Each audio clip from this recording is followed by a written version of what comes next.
இந்தியாவில் வரும் தேர்தலில் எந்த கட்சி ஆட்சிக்கு வந்தாலும் அது ஈழத் தமிழர்களின் பிரச்சினைக்கு நிரந்தர தீர்வு காணும் வகையில் செயல்பட வேண்டும் என்று தமிழ் தேசிய கூட்டமைப்பின் தலைவர் சம்பந்தன் கேட்டுக் கொண்டுள்ளார்.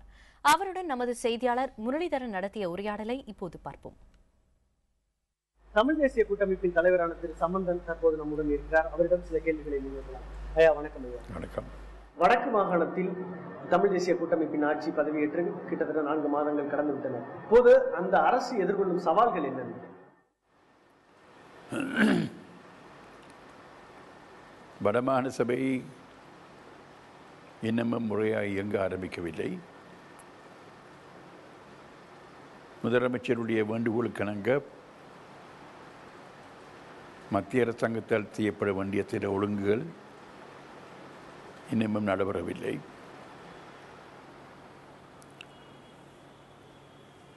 அந்த மாகாண சபை முறையாக செயல்படுவதாக இருந்தால் மத்திய அரசாங்கத்தின் ஒத்துழைப்பும் கணிசமான அளவுக்கு இருக்க வேணும்.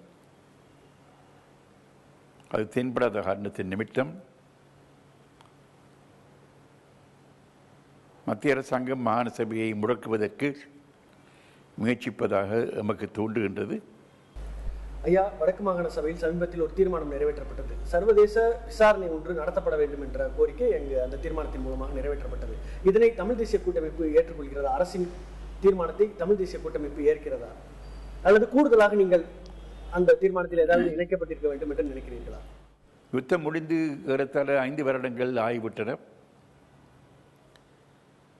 ஒரு பக்கசார்பற்ற நேர்மையான சுதந்திரமான விசாரணை நடைபெற வேண்டும் என்ற கருத்து நீண்ட காலமாக இருந்து வந்திருக்கின்றது. இருந்தபோதிலும் கூட இச்சவரையில் இலங்கை அரசாங்கம் அவ்விதமான எந்த ஒரு நடவடிக்கையும் எடுக்கவில்லை. மனித உரிமை மீறல்கள், மனிதாபிமான சட்ட மீறல்கள் சம்பந்தமாக வெளிவந்த பலவிதமான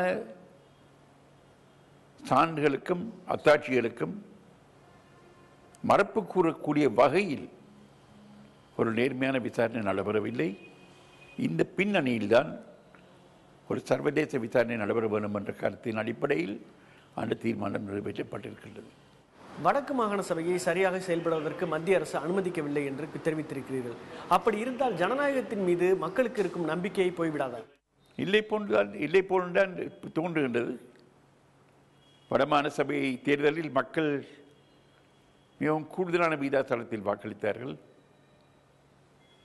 தமிழ் தேசிய கூட்டமைப்புக்கு ஒரு பாரிய வெற்றியை கொடுத்தார்கள். ஒரு அதிகப்படியான பெரும்பான்மையுடன் அந்த ஜனநாயக தீர்வை மதித்து அந்த மாகாண சபையை இயங்குவதற்கு மத்திய அரசாங்கம் உதவியிருக்க வேண்டும்.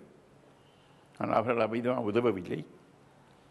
அவர்கள் அவ்விதமாக உதவாமல் இருந்த போதிலும் கூட அப்போது மக்கள் வன்முறைக்கு செல்லக்கூடாது, நாங்கள் ஒழுக்கமாக இருக்க வேணும், நாங்கள் நிதானமாக இருக்க வேணும், காலப்போக்கில் நாம் விரும்புவதை அடைவதற்கு நாங்கள் அவ்விதமாக செயல்பட்டால்தான் நமக்கு ஒரு நியாயமான தீர்வை நாங்கள் பெறலாம். ஐயா, தற்போது இந்தியா ஒரு மாற்றத்தை எதிர்நோக்கி இருக்கிறது. விரைவில் தேர்தல்கள் வரவிருக்கின்றன. வரவிருக்கும் புதிய அரசிடமிருந்து நீங்கள் என்ன எதிர்பார்க்கிறீர்கள்? தமிழ் பேசும் மக்களுடைய பிரச்சனையில், விசேஷமாக வடகிழக்கில் வாழ்கின்ற மக்களுடைய பிரச்சனைக்கு ஒரு நிரந்தர தீர்வை காணுவதற்கு எந்த அரசு ஆட்சியை கைப்பற்றினாலும் அந்த அரசு செயல்பட வேண்டும் என்று நாங்கள் மிகவும் வினயமாக கேட்டுக்கொள்ள விரும்புகின்றோம்.